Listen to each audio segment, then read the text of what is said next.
کہ جو وہ اللہ کے سوا جو معبود ٹھہراتے تھے, جو شریک ٹھہراتے تھے, وہ شریک یا جو شرکا انہوں نے اللہ کے ساتھ بنا رکھے تھے, وہ انہیں اللہ سبحانہ تعالیٰ کے ہاں اللہ کے عذاب سے بچا سکیں گے, یا جو درجے وہ چاہتے ہیں آخرت میں وہ درجے دے پائیں گے.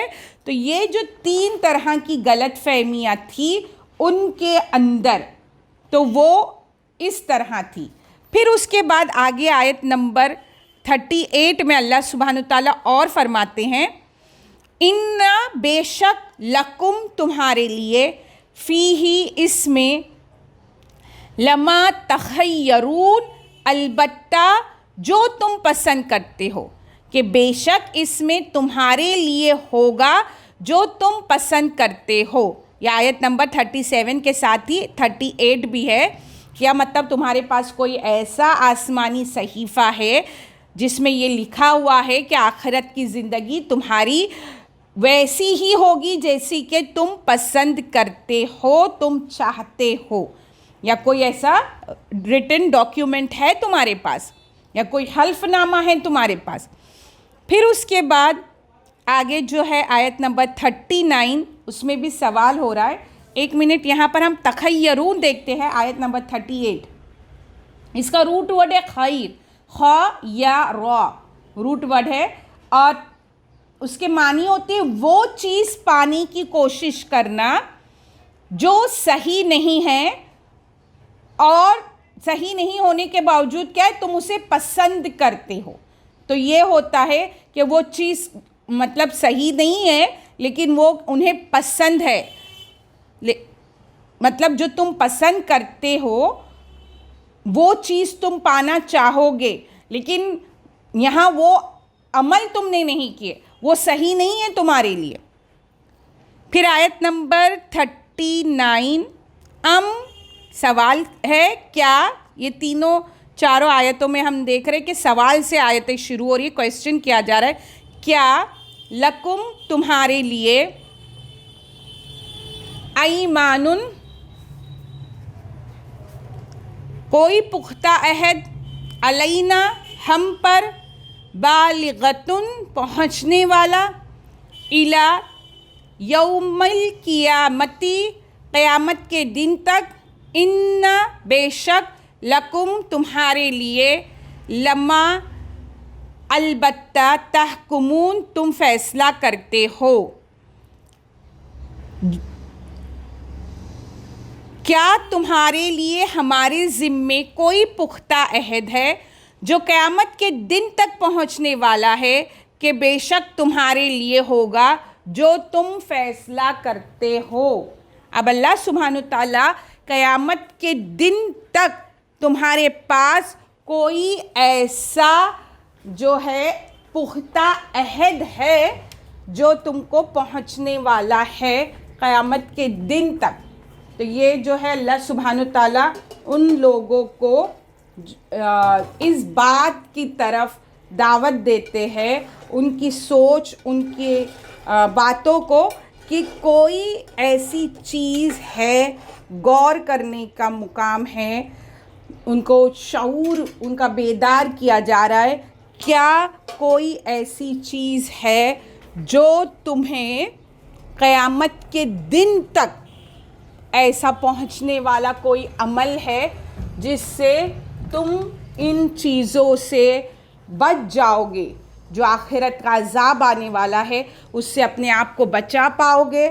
کوئی ایسی چیز ان کے پاس نہیں ہے.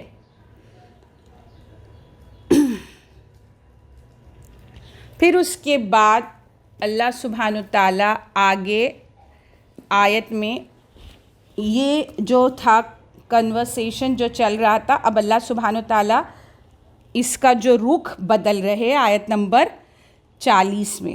کیسے بدل رہے کہ اب جو انداز مخاطب جو ہے اب آپ صلی اللہ علیہ وسلم سے کہا جا رہا ہے.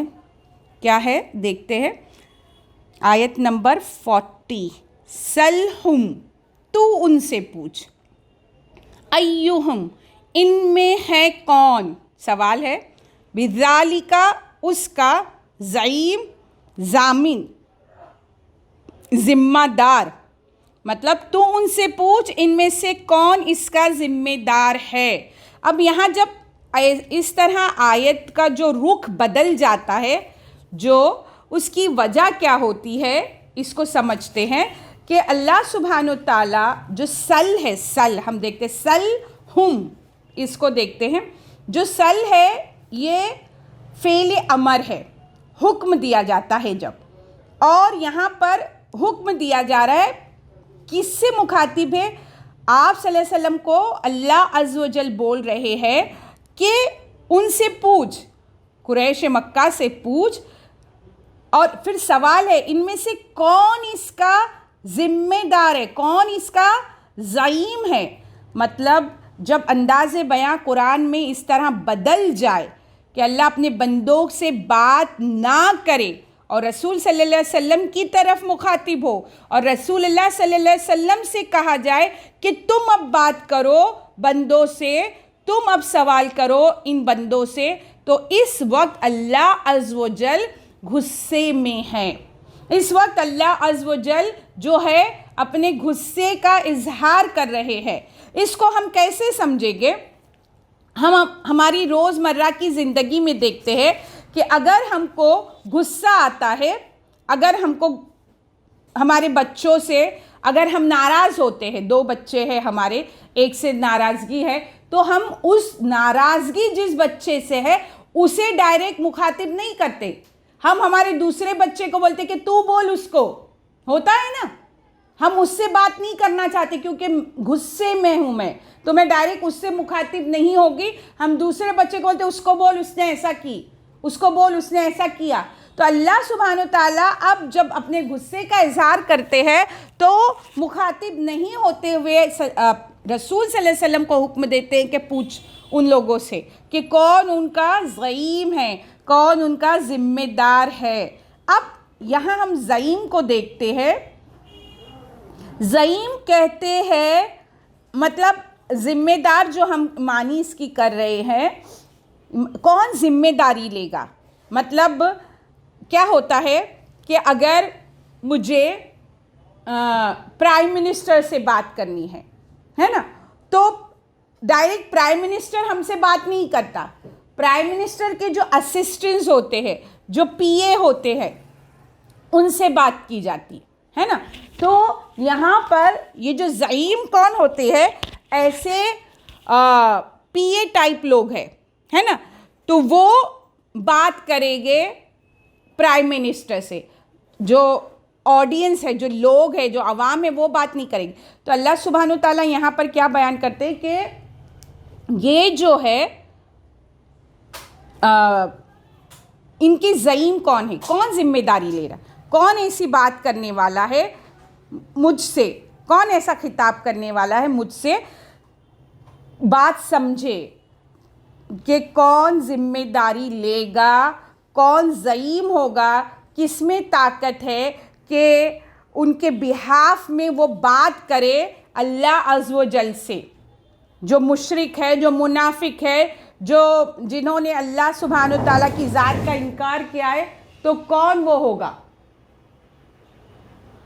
تو اس طرح اللہ سبحانہ و تعالیٰ رسول صلی اللہ علیہ وسلم کو خطاب کر کے ان لوگوں کو پوچھنے کے لیے کہتے ہیں۔ اب یہاں پر آیت نمبر 40 پر ہم ختم کرتے ہیں انشاءاللہ تعالیٰ۔ آیت نمبر 40 کے بعد سے ہم اگلے درس میں کریں گے۔ اللہ سبحانہ تعالیٰ سے دعا ہے کہ جو ہم پڑھے اسے سمجھنے کی توفیق عطا فرما، بولنے سے زیادہ عمل کرنے کی توفیق عطا فرما، قول و فعل کے تضاد سے بچا۔ وآخر الدعوانا الحمدللہ رب العالمین۔ السلام علیکم ورحمۃ اللہ وبرکاتہ۔ بسم اللہ الرحمن الرحیم۔ سبحانک اللہم وبحمدک، نشہد ان لا الہ الا انت، نستغفرک ونتوب الیک۔ سبحان ربک رب العزۃ عما یصفون، وسلام علی المرسلین، والحمد للہ رب العالمین، برحمتک یا ارحم الراحمین۔